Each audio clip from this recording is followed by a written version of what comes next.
decided to take advantage of it. When I first met Tom Jonas, he was running around Arizona, especially in the Phoenix area, servicing these printers that had these giant color printing machines. You know, the people that produce calendars and posters and all that stuff. He was the technician that made all their repairs, made sure that those wonderful gigantic color things came off the press. I think digitization changed that market to a certain degree. But in the meantime, this guy is the map master. He's the genius with old maps. 10 years ago when we were in Yuma for that midwinter, we produced a map, he produced a map of all the Southern Trail ingredients from Texas through New Mexico, Alta California and so forth, and there are several different parts to that. He could document the history of all of those routes.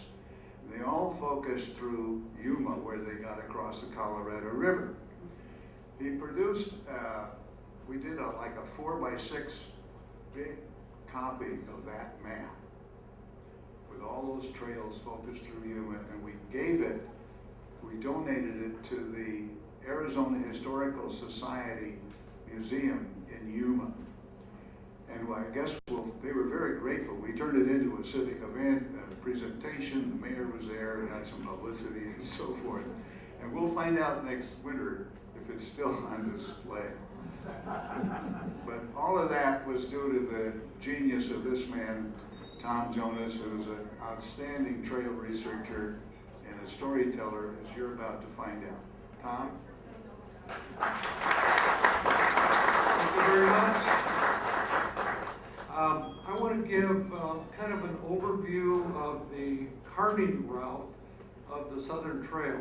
You probably know that General Kearney and his army marched to California, and they took the Gila River route, as we'll talk about in a minute here. But Captain Cooke divided off from that route when Kearney couldn't take wagons, and Cooke made the route that became the Southern Trail that we spend the most time talking about and studying. Kearney's route was part of that trail, but then went down the Gila River. I'm going to just try to give you an overview, an idea of what the trail was, and I kind of define the trail by the detours, because you figure a river trail, well, what's so hard about figuring that out? You march down the side of the river and you get to your destination. Well, there were places where they couldn't follow the river for various reasons, or they had to cut across between one river and another. Those are the places that are not so easy to figure out. So we want to talk a little bit about that. Plus, I'm interested in then and now photography. So we're going to do a little bit of that along the way.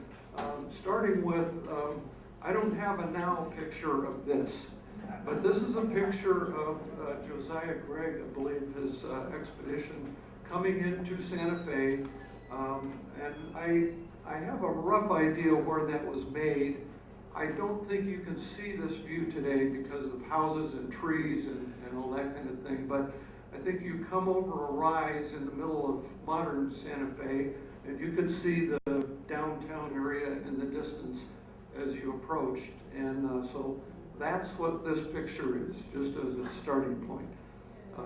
So we're going to begin with General Kearney in Santa Fe. Stephen Watts Kearny marched his 2,500-man army of the West out of Fort Leavenworth, Kansas on June 30th of 1846. They were bound ultimately for the province of Alta California, which was then a Mexican province, as was this, New Mexico, and it was controlled by the Mexicans, and before that by the Spaniards. They marched in here, they took the Santa Fe Trail, Here's General Kearney. They took the Santa Fe Trail from Fort Leavenworth through Bent's Fort down the standard Santa Fe Trail to Santa Fe, and they expected a battle, but the Mexicans had vacated before they got there, so they just marched into town and took over. I think the citizens were rather glad to see them because they didn't appreciate the government. They weren't glad? No? Well. They were scared. They were scared? He's quickly set up a government. He said, we're going to take care of your interests, protect you from the Indians, all of that. After he got everything stabilized, he split off parts of his army. This was during the time the Mexican-American War was going on. The Mexicans had invaded Texas, so part of the army was sent down there. Part of it was kept in New Mexico to keep the peace, and Kearney himself was going to march 300 men to California. And they, out of Santa Fe, they took the southern route. The northern route, like the old Spanish Trail, went up through the Rocky Mountains and was rather a difficult route in the winter, and I think probably was not conducive for wagons either. And Kearney wanted to leave behind a wagon road. So they went south along the established road on the Rio Grande, and then they transferred across country to the upper Gila River and went into California. So that was the path of choice. Things went fairly well in the upper settlements. There were good roads on both sides of the river. Kearney had 10 wagons with them, a flock of animals for food. They marched down the river, and 60 miles from Santa Fe to Albuquerque, and then crossed the river right by close to the plaza in Albuquerque. And they followed the road on the west bank of the river down. But at some point, it got difficult. When they got down to Socorro, they were still on a good road. They were following the Camino Real. They camped probably a mile or less north of this mission in Socorro, New Mexico. The following morning, and by the way, there was quite a discussion there among the guides about where do we leave the Rio Grande and cut cross country to find the Gila River. The guides that they had been able to hire had never been on that trail. So there was a controversy about what do we do next. At Socorro, some of them said, let's cut away now and head west. But they decided to continue farther on down. So here's kind of a modern map of Socorro. The red line is the old Camino Real, which went right through the middle of Socorro, New Mexico, past the front of that mission, through past the town square, and then it angled on back down to the river. After they had marched 3 miles, they encountered dust in the distance. They were riding south along the bank of the Rio Grande. They see dust, riders approaching, and they discover it's Kit Carson. And he was in command of a 15-man group that had been assigned to take the news of the conquest of California to Washington, D.C. And he promised the John C. Fremont and Commodore Stockton in California that he could get there in so many days, and he was about at the halfway point, almost near home in Taos, New Mexico, almost ready to visit his 2-year bride that he hadn't seen for a year, being out with Fremont. And he encounters Kearney's army. And back up a little bit, you can see the Socorro airport. The encounter was just about even with that. I wondered for many years, where did this happen? Where did they encounter Carson? So it was right about there. So Kearney imposed on Carson to, instead of going home to visit the wife for a day or two and then heading on to Washington, D.C. to meet the president, Kearney says, I want you to turn around and guide me back to California. Carson said no, but he was finally convinced. Kearney pressured him into it, and so reluctantly the news was sent on with Thomas Fitzpatrick, who Carson knew, and he got to take the news to Washington. Kearney didn't get to go back home for a few days like he wanted. So they marched on down the river, and Carson immediately begins telling Kearney that you're not going to make it to California within your time frame with these 10 wagons. They were still on a good road, but Carson knew that road's going to go away pretty soon. So he said, you need to transfer to pack mules, and Kearney says, we can make it through. So they continued on down. They get to this point. This is Mesa del Cantadero, which is, if you see it in the distance, it's rather a dramatic landmark, little volcanic plateau. I'm interested in place names. I looked up the place name of this. It means basically table or tableland of the counter. And I guess the idea is if you're driving your herd of cattle or flock of sheep up the river and you take the trail between the river and that mesa, the trail narrows down and you can stand there and count them. So mesa of the counter, you get to count your animals at this point easily without them being all spread out. This is where the road crossed. There was a ruined settlement, Val Verde, over there that the men all commented on the other side of the river. That's where the road crossed, the good road, onto the other side of the river and became the Jornada del Muerto. But Kearney wasn't going that way because he knows he's turning right a short distance down the river, so they stayed on the east bank, which became a very bad road. And now that he was looking south. He was going south on the Rio Grande. So this is the trail. There's Mesa del Cantadero, and you can see the Jornada cutting off in the brown line, but Kearney continued on the red line. Another interesting place name you see down at the bottom there, La Cruz del Alemán. The Jornada del Muerto translates to Journey of the Dead Man, if you just kind of do it literally. So who was the dead man? It was a German who escaped. He was jailed by the Catholic Inquisition in the Sandia jail, as I understand it, for maybe a year or two or more. And that's near Albuquerque. He managed to escape with the help of a friend, and they fled to the south. They got to the Jornada. They took the old road through the desert, and the German couldn't make it any farther, sent the friend on for help. When he came back, the German was dead. El Alemán is the German. So there was a cross there, I understand, along the trail for many years. La Cruz, the cross del Alemán, cross of the German. So that's where the name Jornada del Muerto came from. That German guy in 1670 who escaped from jail.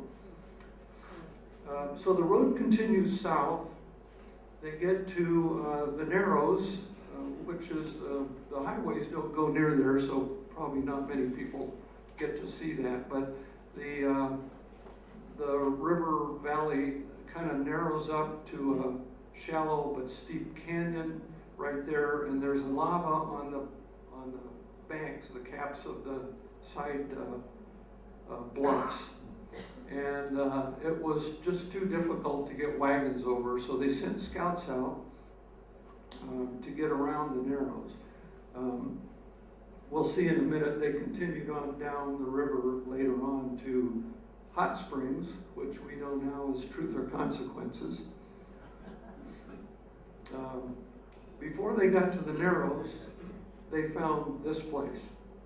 There's been a lot of controversy about where is this, and it's been in some guidebooks, but if you go out there and look for it, you don't find it.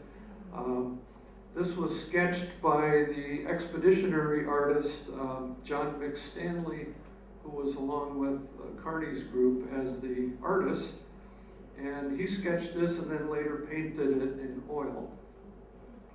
I'm not going to share any more about this right now, but be sure and catch Kevin Henson's presentation in the next hour. He'll have more to say on this. I think he's speaking in the farmer's market. So catch that if you're interested in this. So Kit Carson's still been encouraging the general to get rid of the wagons, and they're approaching this area where it's really difficult to get the wagons off down the way. So they sent guides out. They found a detour where they went west away from the river, and if I had put highways in on this map, I think they may have gone as far as the highway, the modern highway that goes down the side of this valley, possibly crossing the highway a little bit before heading back to the river. They ended up back at the river at a place called, I think, Mitchell Canyon, or there's a ranch down there now, and camped. They made their only camp since Albuquerque on the east side of the river there for 3 days. After taking an 18-mile detour to get the wagons down to this point, Kearney says, "I'm convinced." So that night, they sent word back north and said, "Send me pack saddles, mules, and come and get these wagons." So they sent a crew down. Kearney repacked everything onto pack mules and left the wagons at this point.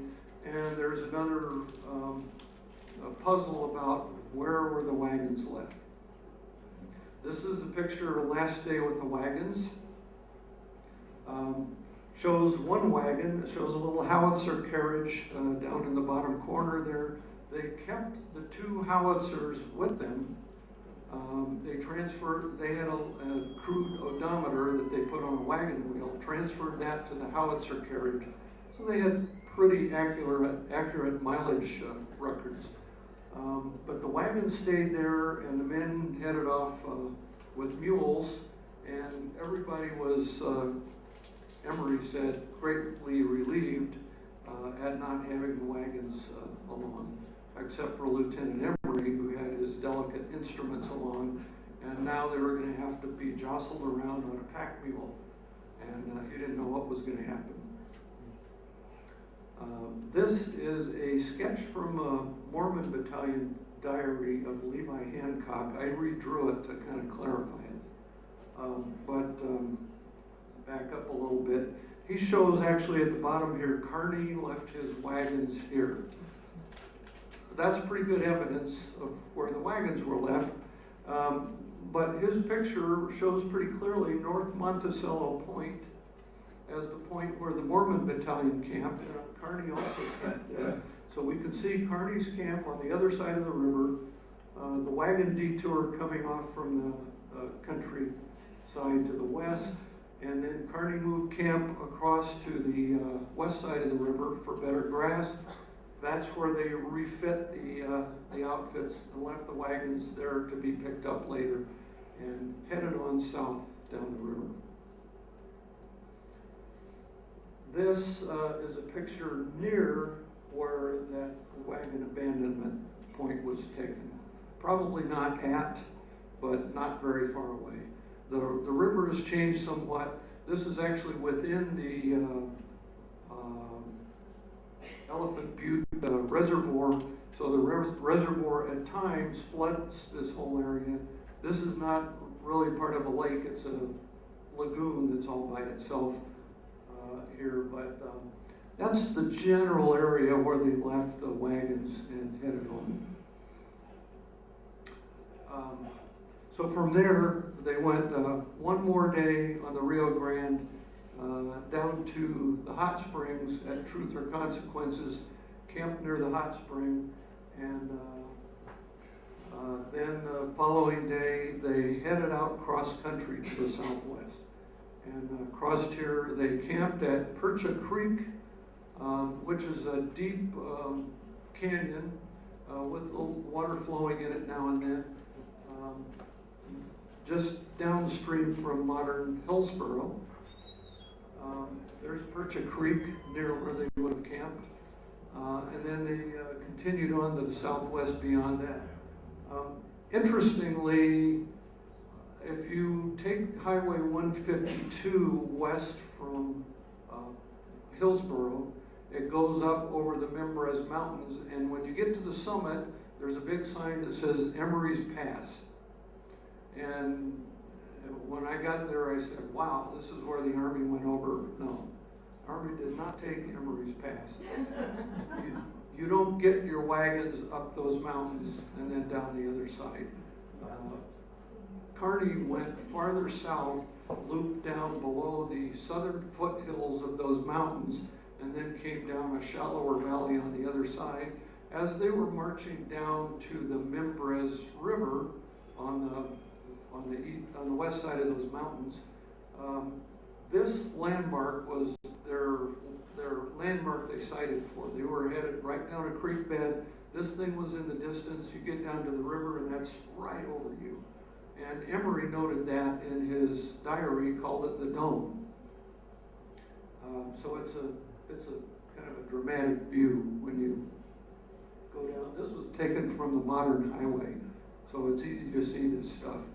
From there, they went a little bit to the north, and they were headed for the copper mines, Santa Rita copper mines, which were then abandoned. The Apaches had attacked the miners there for years, and they finally just abandoned the mine. So there was a triangular Spanish fort there, again abandoned, and but still that was a known point that Kearney was going to head for. My question was, where was that old fort? Because there's a big open pit mine there today, and the fort's not there anymore. And where did the road go? I was able to take old mining claim maps that showed the streams, showed the fort, and overlay them on a modern map. And this is what I came up with is about where the road would have gone and where the Presidio would have been located. By the way, if you go to Silver City, there's a replica of that fort in, what's a little town a few miles north of? Yeah, Pinos Altos, right, thank you. There's a little replica of that fort there. It's kind of interesting.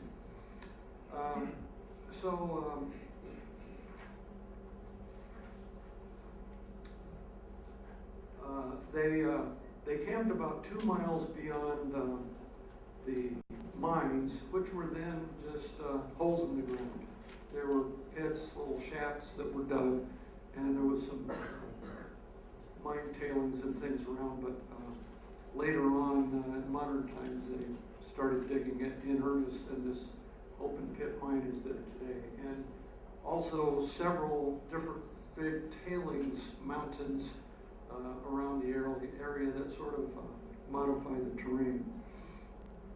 So they camped 2 miles beyond the diggings, and there they met some Apaches who said, we'll meet you at the spring the next day, San Vicente Spring, which is in modern Silver City, right downtown. If you take the main drag in Silver City, behind it there's a kind of a deep wash cut, and San Vicente Spring is in that. Is that correct? That's right. And so that's where they were to meet the Apaches. And that was, I think, 12 miles away. When they got there the next day, there were no Apaches. The Apaches had left. They found the spring, but they said, we got to get some new livestock, and so they pressed on. They said the next spring is just a few miles away. It turned out to be like 30 miles. Took them all day and into the night. They get to the final spring at the far left, Mangus Springs, which is on modern Mangus Creek. Lieutenant Emory, who recorded all this in his diary, called this Night Creek because they got there at night. They're wading around in marshes and in the dark. They can't see what they're doing. It was kind of a mess when they got there, and so Emory gave it an appropriate name. They did get some trading done there with Mangus Coloradus, who had his camp near there, and they had a nice place to stay. This is Mangus Springs, nice campsite. They were now only like 6 miles from the Gila River. So they continued on down to the Gila. Now we're back to my detours idea. The Gila River has about 5 canyons on it that the people who know the river, like Kit Carson, would tell you there are 5 canyons that we can't navigate, so we're going to have to go around. They reached the first canyon just a mile or 2 beyond their first campsite on the Gila, and they had to head into the hills. It's a very obscure trail, my detour number 1. I can't say that I know that's the exact trail, but it's close to that. They headed through the mountains and back down to the river, and then which is near Red Rock, New Mexico. The next day, they had to take another detour. There's another canyon, which is called Gila Lower Box, and headed through the side country on a fairly good trail. They got back to the Gila River. This was a view from their campsite. They came up from, there was a little mountainous country that had blocked their view to the north. They came up to this hill, Canador Peak, on the right, that is just inside New Mexico from the Arizona line. Came up to the bank of the river, and they saw this these mountains in the distance, and Emory named that one Steeple Rock, the really pointy one. And because that's the first place that came into view. You come off of their detour up to this campsite, Steeple Rock comes into view. So that's a good marker for where this campsite was. They're several feet above the river on a bluff, but they can drive the mules down for water, so it was a great camp. Canador Peak down at the lower right corner. From there they continued on up the Gila Valley, which then got several miles wide. It was a nice place to travel, easy roads. They can drive the mules along, ride along not far from the river, and it was easy travel. But then suddenly they came to a place where Emory said in his diary, "Once as we turned a sharp hill, the bold outline of a castle presented itself with the tops of the walls horizontal, the corners vertical, and apparently one front bastion." I was driving along the highway in that same area several years ago, scouting the trail, and I looked over to the right, and I saw that. That's the castle. And I thought it was a building too. I couldn't believe it was dirt, but it is. That's what Emory saw, and you can see that from, I think it's Highway 75, north of Duncan, Arizona, 10 miles north of Duncan. So they continue up the Gila to, they're approaching where Clifton is today, Clifton and Morenci. As the river curves again to the west, they had to take another detour because the river drops into this Gila Box Canyon. It's a narrow canyon, steep sides, and there are so many tributary streams coming into the river that if they stayed near the river, it would be up and down all the time, and it would be miserable travel. So they headed higher up into the mountains and found a trail through there. They named it the Tip-Over Road later. And I guess it was a road that was taken by early cars, Model Ts and things. I talked to a guy that lived there in those days. He said they called it the Tip-Over Road. Use your imagination where they got that name. The Army, the soldiers called this the Devil's Turnpike because they went up into the mountains. They had to stay fairly high to avoid the deep canyons, and then they had to go back down to the river at Bonita Creek. That's Bonita Creek on the left. The Gila's out of the picture to the right. This is where Kearney camped, and that's a monument to the Kearney campsite at Bonita Creek. There's a nice campsite there. So they had made it over that difficult Jornada again, and they had to spend a few days there to a couple of days to let the animals recover. The following day, they marched down the valley of the Gila. They came out into the wide valley where Safford is located today. On that trail, they passed several Indian ruins. One of them is a primary candidate for Coronado's Chichiltecalli Indian ruin in 1540 that he mentioned, a ruined red house with some wood beams or something left that you can still see. And some people think that's Coronado's Chichiltecalli. Other people think it was somewhere else. I think nobody's completely sure about where Coronado's trail passed through. But there are important ruins all the way up that valley.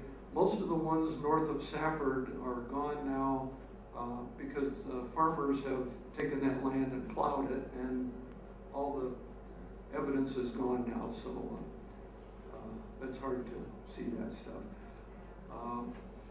Carson took the men up the river to approaching what is today the San Carlos Reservoir near Peridot and the town of San Carlos. And he took them to this camp on the San Carlos River, which he called the San Francisco. The name San Francisco River seems to have floated between several streams around Arizona and probably New Mexico also. But at that time, this was the San Francisco River, and it caused confusion when people were trying to find this place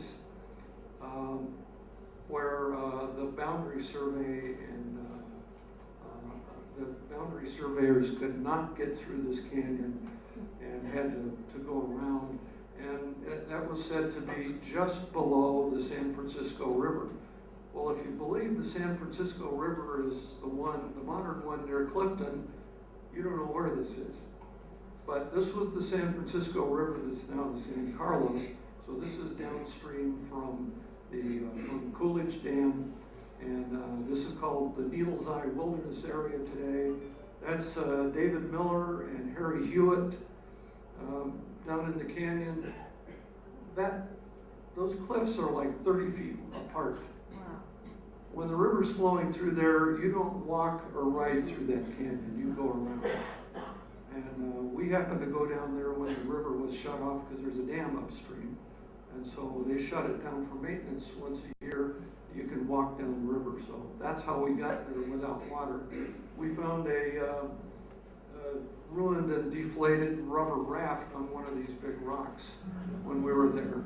Somebody didn't make it through. This is the view from Coolidge Dam down into that next canyon that was totally impassable.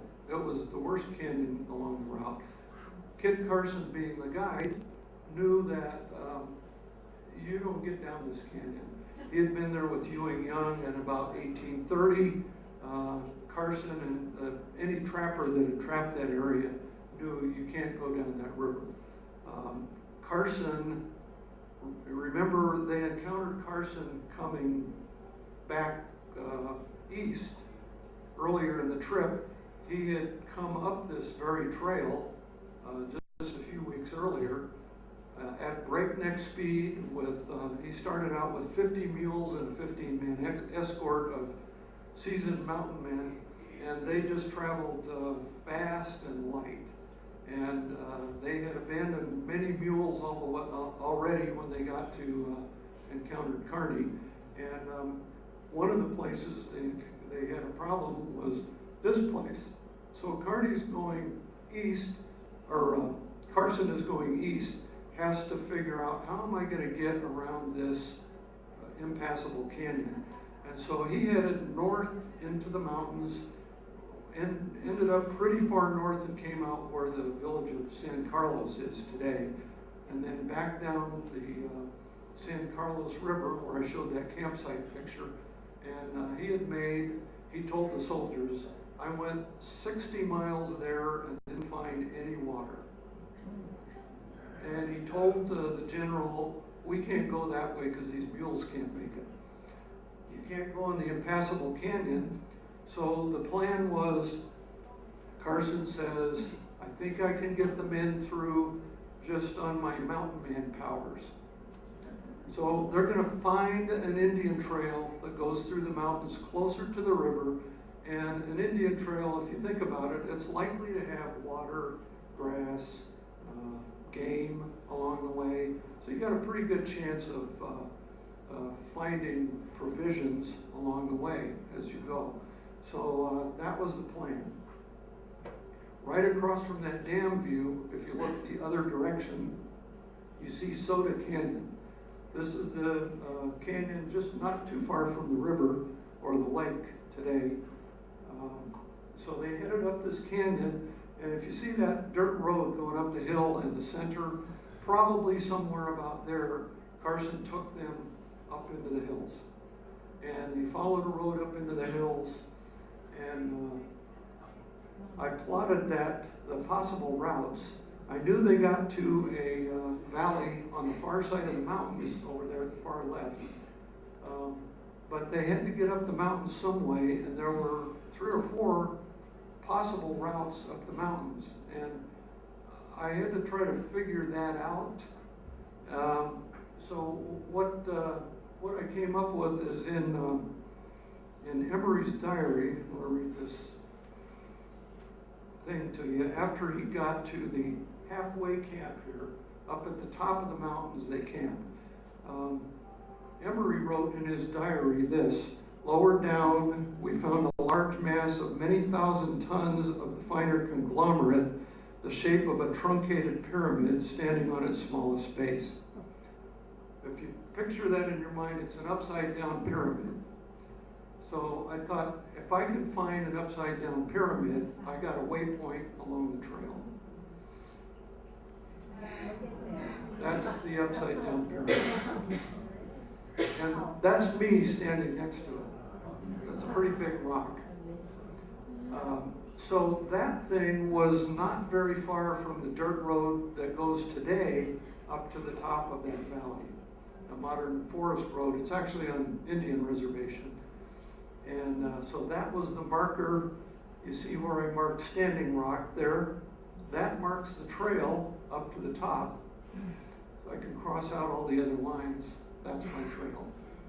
They went up to the Hanging Valley at the top, camped at some really nice springs up at the top there, and then they met some Apaches in the morning who said, we'll meet you the following day in the next valley. We've got mules, we'll bring them. The way, as we understand that they got mules, is they went down into Mexico and they took mules, horses, cattle, whatever they could find down there, and they drove them back up into their stronghold, which is what we're looking at now. Following day, they get down to the other side. This is Ranch Creek. This is where the Indians were camped near. A bunch of Indians were there. They had a nice trading session with them, but Emory says we needed 70 mules to get back on track. they got 7 mules. The Apaches drove a really hard bargain. They didn't get much in the way of provisions or livestock, and so Emory called this place Disappointment Creek. And that's what you see on his map and in his diary. That's the place. Beautiful little valley. From there, they made it back down the Dripping Springs Valley, back to the Gila River, and then down the Gila River. This is over a couple of days. Down the Gila River, headed for the junction with the San Pedro River. But before they got to the San Pedro, the trail made a sharp left turn into a side canyon. And they thought, what's this? So they follow up this zigzag canyon, which is Ash Creek today. And at some point, they have to cut across country to get back. And I wanted to figure that out too. How do I find out where they left the canyon to get back? Well, I got another picture. You see men marching or riding on mules through this area. So I found this place. You see the rocks there, and there is a very plausible trail up this little side canyon and across to the San Pedro River. So I'm pretty sure I've got it nailed down where the trail left Ash Creek, headed over to the San Pedro. And this is their area of their camp on the San Pedro. At this point, coming down the mountain, Kit Carson pointed out to them in the distance to the south, there is a big mountain near where the Mexican settlement of Tucson is. I think he called it Tucson. And so they knew that's where Tucson is. And just a few weeks later, that would be where Colonel Cooke would be coming through, so many miles to the south of them. So they're camped on the San Pedro. The next day, they're only about a mile from the Gila River. They march up to the junction and beyond. They head up the Gila River. They pass through what is the modern town of Kearney, Arizona. Now you notice I've been saying General Kearney, and that town is Kearney, named after General Kearney. So in Arizona, we pronounce it Kearney, I think incorrectly, but that's what it is. But General Kearney, according to his relatives, his descendants, they say the family pronounces it Kearney. So that's always been an interesting place name point to me. So they marched up the Gila River, ended up at this place, which is called Kelvin, Arizona. There's a little railroad stop there. They camped along Mineral Creek. You can see the green water there. Mineral Creek comes out from the ground below the, can't remember the Ray mines, I think it is. There's a big open pit mine there. And Emory said, kind of prophetically, that he said, our camp was at the mouth of a dry creek. At the junction, which is here, a clear, pure stream flowed from under the sand. From the many indications of gold and copper ore at this place, I have named it Mineral Creek, and I doubt not that a few years will see flatboats descending the river from this point to its mouth, freighted with precious ores. Well, that never happened, but they built a railroad to here that takes the ore out of the area and back to a place where they can process it. And so Emory definitely saw the future, the mining future for this area. They camped at this nice little place, and then ahead there, the Gila River's right at the base of that hill on the left. The final 5th canyon is just ahead. But this canyon was not so bad, and they could sort of stay on the bank of the river. They didn't have to detour. So they continue on down to the next campsite, which is here. And you see the tents down in the lower left there. So we know they camped in that general area.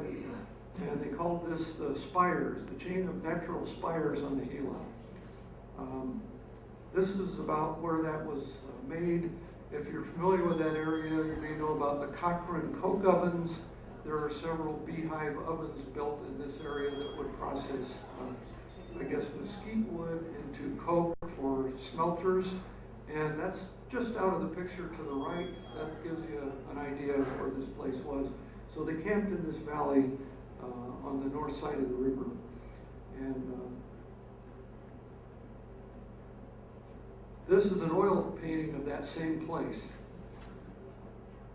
And this reminds you of a Renaissance painting. I can see that in the background of the Mona Lisa or something.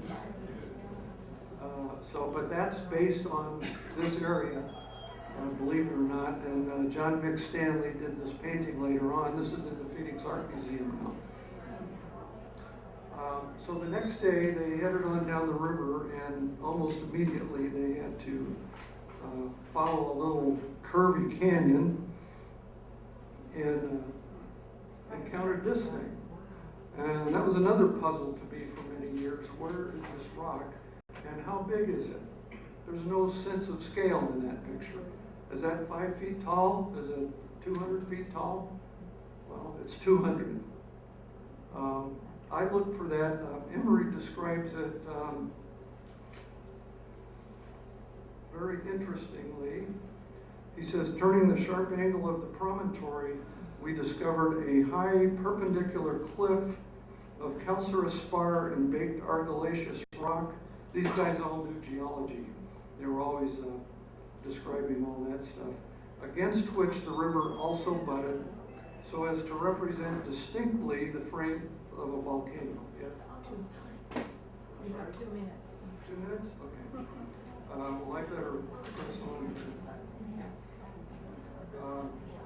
So this is called Fireplace Rock. I determined that they had blasted off, the railroad blasted off the face of this, and it's now in the rubble at the base, so it lost all of its dramatic color. Maricopa Wells. I'm going to kind of go fast through the rest of this. This is where they camped. Not much there now, but you could find water in the digging. This is the lower Gila. They followed up the Gila. This was a popular place to camp. This is upstream from the Oatman site, about a mile. This is about where they crossed the Colorado River near Pilot Knob. Swam across the river, which was 1,500 feet wide when they crossed.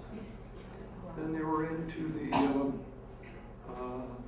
Imperial Desert, which has no flowing streams.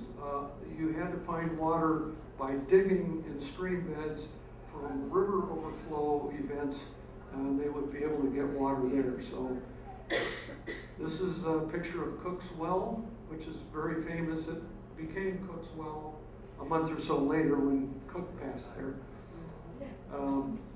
This is Alamo Mocho, which we discovered here. This is like less than a mile south of the Mexicali airport.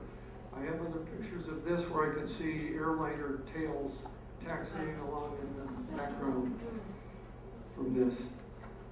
Stopped at the Big Laguna up on New River, which was bad smelling and they couldn't drink the water.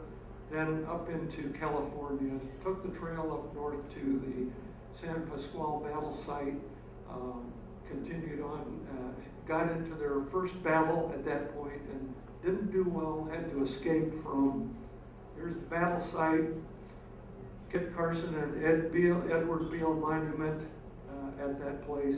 This is where they were holed up on Mule Hill for 2 or 3 days with wounded men and had to be rescued by Kit Carson and Edward Beale,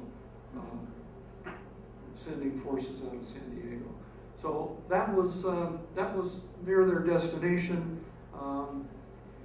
Emory's guidebook of this route became, his report became the guidebook for later travelers that went through this area. And they used it for an assist to guide them through the countryside to get through the Southern Trail area. So I better end it at that point. Thank you very much.